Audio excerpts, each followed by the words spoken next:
Ya Bapak Yahweh, masih ada seberapa jam ya kita belajar lagi. Kita masuk ke dalam 1 Samuel pasal 26. Nanti saudara baca seluruhnya ya. Saya hanya mengambil poin-poinnya aja. Di dalam 1 Samuel 26 ini kita melihat kembali ya. Kembali Saul yang sudah pernah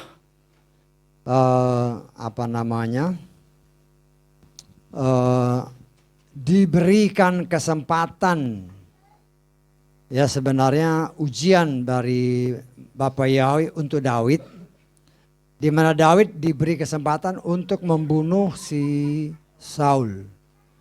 Tetapi kesempatan itu tidak dia pergunakan karena Daud orang yang diurapi dan juga orang yang takut kepada Bapak Yahweh, dan dia percaya orang yang diurapi oleh Tuhan jangan disakiti oleh manusia. Ya, karena itu ada ayat-ayat firman Tuhan katakan jangan mengusik orang yang diurapi Tuhan. Ya, nah, saya percaya itu adalah bagian daripada iman yang ada pada si Daud, sehingga dia tidak pernah mau mengusik orang-orang yang diurapi oleh Bapak Yahweh. Kita lihat dalam Mazmur 105 ya. Ayat ke-15.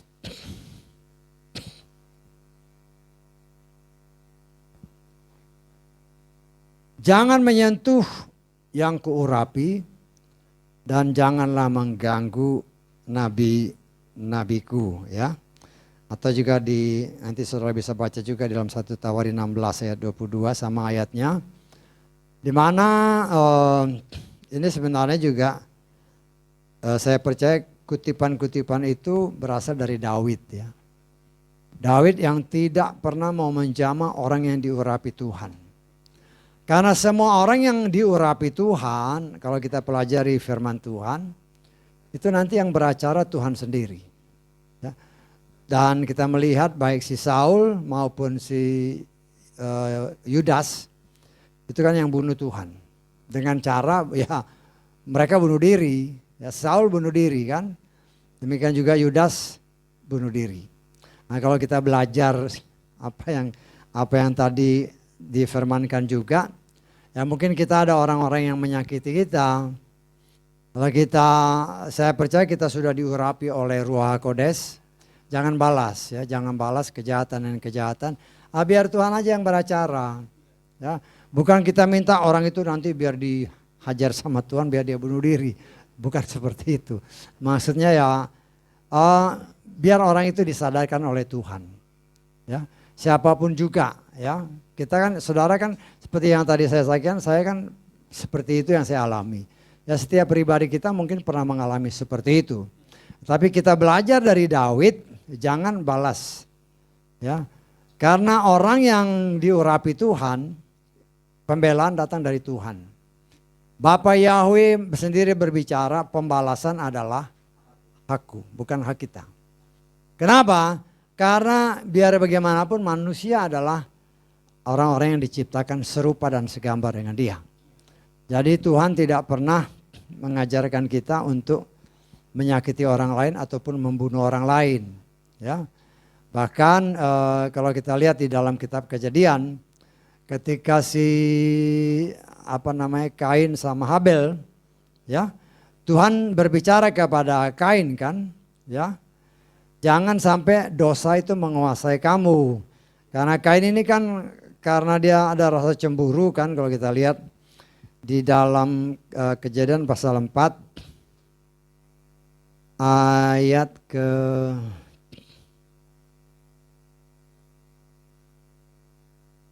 kita baca mulai ayat 5 lah. Atau ayat 4 ya. Ayat 4 dulu sampai ayat ke-6. Habel, ia sendiri juga membawa dari yang sulung kawanan dombanya dan dari yang tambun-tambun, dan Yahweh berkenan kepada Habel dan pada persembahannya. Tetapi kepada Kain dan pada persembahannya dia tidak berkenan, dan Kain menjadi sangat gusar dan wajahnya menjadi muram. Perhatikan ayat 6 ya. Yahweh berfirman kepada Kain, Mengapa engkau marah dan mengapa mukamu menunduk? Ya, ayat 7. Jika engkau berbuat baik, tidakkah engkau akan menengadah? Tetapi jika engkau tidak berbuat baik, di depan pintu ada dosa dan keinginannya yang mengintai kamu. Yang mengintai terhadap kamu, tetapi kamu harus berkuasa atasnya. Ya, nah, itu juga kita alami kan. Jadi kita harus bisa menguasai diri. Ini kan bagian dari iman yang pernah kita pelajari. Bagian dari iman itu penguasaan diri. Tapi kita melihat Kain tidak bisa menguasai diri. Nah, kita sudah pernah belajar siapa si Kain itu. Ya, kalau kita lihat baca ke atasnya lagi, ayat ke berapa? Ayat ke 3 ya. Ayat ketiga lah kita baca. Terjadilah pada hari-hari terakhir Kain membawa dari hasil tanah itu suatu persembahan bagi Yahweh ya. Nah, kita tahu bahwa persembahan daripada Kain ini tidak berkenan. Kenapa enggak berkenan? Ya, kita lihat baca baik-baik ya. Terjadilah pada hari-hari terakhir Kain membawa dari hasil tanah itu suatu persembahan bagi Yahweh. Nah, kita baca dalam Kejadian pasal 3 ayat ke 17. Kepada Adam dia berfirman, karena engkau telah mendengarkan apa yang dikatakan istrimu dan telah memakan dari pohon yang telah aku perintahkan kepadamu dan berkata, jangan kamu makan daripadanya, maka terkutuklah apa? Tanah. Yang dihasilkan oleh, yang dipersembahkan Kain, itu yang dihasilkan oleh barang yang terkutuk. Apakah Adam dan Hawa bisa dikatakan sebagai ciptaan yang terkutuk? Bukan, sebelum itu kita kan dibentuk sebelum jatuh dalam dosa. Sebelum jatuh dalam dosa, ingat ya, ini setelah jatuh dalam dosa terkutuklah tanah. Bisa ditangkap ya? Apakah hasil bumi kita sekarang juga terkutuk? Sebenarnya itu terkutuk, makanya kita berdoa kan. Semua dikuduskan dalam doa. Makanya juga kita belajar kalau nanam ya berdoa dulu supaya tanahnya itu tidak terkutuk. Cuma kadang-kadang kan lupa kan. Cuman ya dari situ kita belajar ya bahwa segala sesuatu yang terkutuk jangan kau persembahkan kepada Bapa Yahweh. Seumur hidup? Iya. Seumur hidup. Ya tanahnya yang terkutuk. Makanya bumi ini akan dihancurkan karena bumi ini terkutuk. Kita hanya akan memerintah di bumi ini 1000 tahun. Setelah 1000 tahun bumi ini akan dihancurkan. Diganti dengan bumi yang baru, langit yang baru. Karena bumi yang lama ini sudah terkutuk. Bisa ditangkap ya. Jadi segala sesuatu ada sebabnya. Apakah tanah di bumi ini sudah terkutuk dari ribuan bahkan jutaan tahun yang lalu? Bisa. Itu kita harus, saya pernah mengajarkan kan. Kejadian 1 ayat 1 dan Kejadian 1 ayat 2 itu ada satu waktu yang kita tidak tahu berapa waktunya. Bisa ditangkap ya. Ini kita ulang lagi jadinya. Kejadian 1 ayat 1 coba. Kejadian 1 ayat 1. Karena ya para arkeolog kan memang menyatakan sekian juta tahun, sekian juta tahun. Tetapi ada penyelidikan terakhir ya, ada yang menyatakan bahwa umur bumi ini berdasarkan penyingkapan terakhir ya, namanya ilmu pengetahuan, kita nggak tahu persis ya. Mereka menyatakan bahwa bumi ini nggak lebih dari 20.000 tahun. 20.000 tahun, artinya ya itu ya namanya teknologi macam-macam lah. Kalau kita baca, pada awalnya Elohim menciptakan langit dan bumi. Kita sangat percaya bahwa yang Tuhan ciptakan itu pasti sempurna. Amin ya, pasti sempurna. Ya, karena itu ayat kedua, bumi menjadi tak berbentuk. Berarti ada sesuatu yang terjadi. Ada sesuatu yang terjadi di sana. Antara Kejadian 1 ayat 1 sama Kejadian 1 ayat 2, itu ada satu waktu yang hilang yang kita tidak tahu berapa waktunya. Bisa ditangkap maksudnya. Sudah ya udah nggak berbentuk lah, terus tahu. Udah nggak bisa dipakai.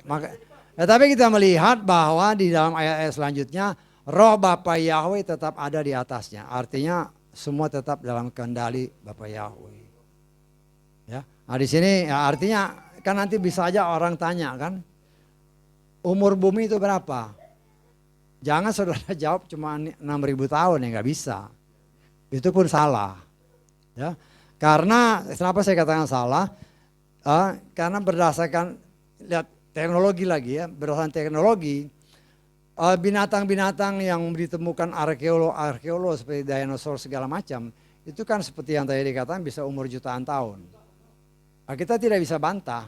Tetapi firman Tuhan kita juga kok bisa jutaan tahun, kan bumi diciptakan hari 1, 2 diciptakan kembali hari ke-1, 2, 3 sampai ke-6, berarti cuma 6.000 tahun. Tidak, Kejadian 1 ayat 1, Kejadian 1 ayat 2, di situ ada waktu yang kita tidak tahu. Nah, kita nggak tahu berapa lama. Di ayat berapakah Yahweh menciptakan dinosaurus? Pasti di ayat 1. Kita bisa tafsirkan di ayat 1. Raksasa kan sebelum, nanti ada lagi.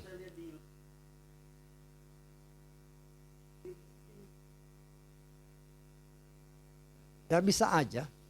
Tapi kita ingat ya di dalam Kejadian pasal 6 itu kan ada itu raksasa-raksasa. Jadi itu setelah penciptaan kembali. Tapi kan itu namanya penafsiran macam-macam.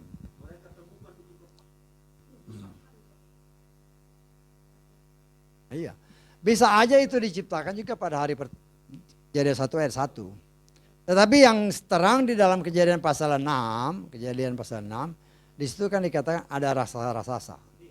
Memang tidak disebutkan raksasa itu ukurannya berapa. Itulah yang pernah saya ajarkan, ya. Kita kan boleh menafsir kan.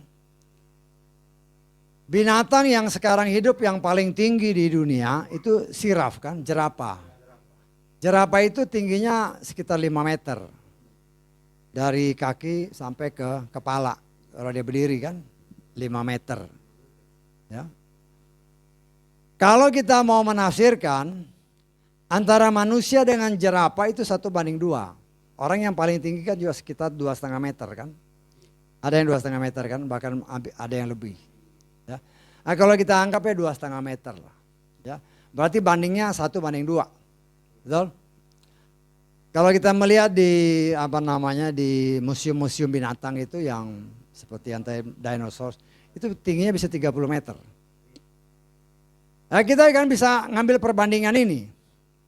Antara jerapah sama manusia sekarang 1:2.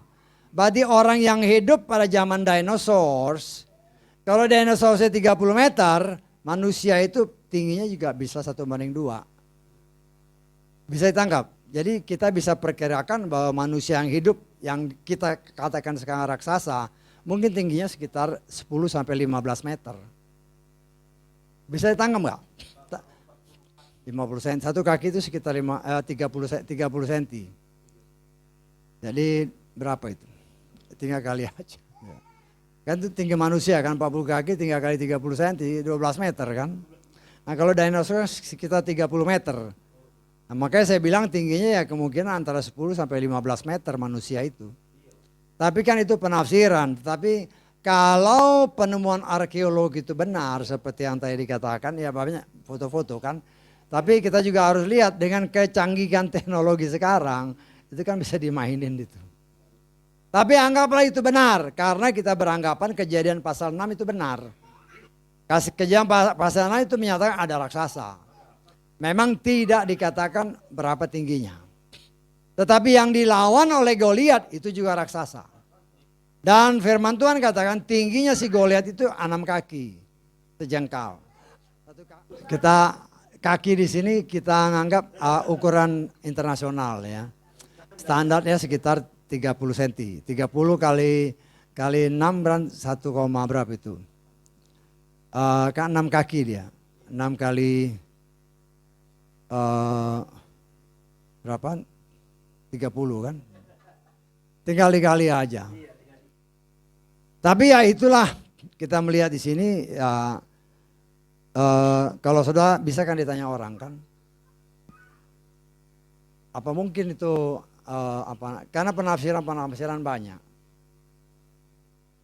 Tapi disinilah itulah gunanya pengetahuan. Sehingga kalau orang ditanya, kitab sucimu bilang 6 hari cuman. 6 hari berarti 6.000 tahun. Enggak. 6.000 tahun itu ya setelah Tuhan menciptakan, sebenarnya bukan menciptakan ya, tetapi memperbaiki yang sudah rusak. Kan ayat 1 tadi sudah jadi, kemudian dirusak. Kemudian ayat selanjutnya Tuhan merenovasi. Ya namanya penafsiran bisa macam-macam. Ya, tapi kita melihat di sini ya Tuhan memperbaiki segala sesuatunya. Perbaikan itu dibutuhkan waktu 6 hari. Ya, dibutuhkan 6 hari pemulihan. Makanya Tuhan merenovasi kembali. Sehingga apa yang tadinya sudah baik dirusak sama si jahat, ya. Itulah yang ditafsirkan kejatuhan si setan.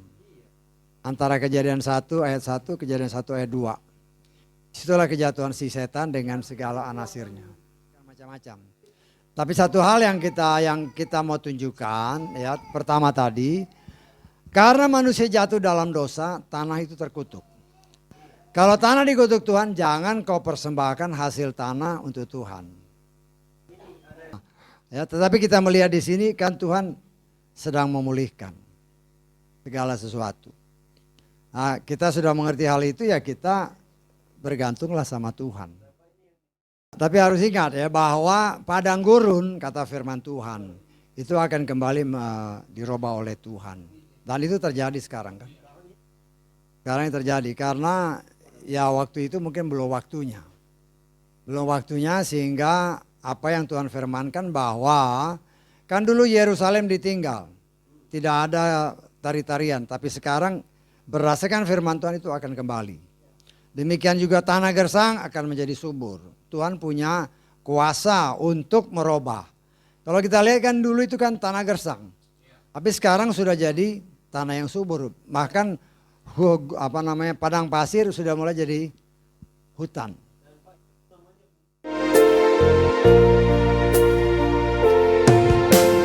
Kasih yang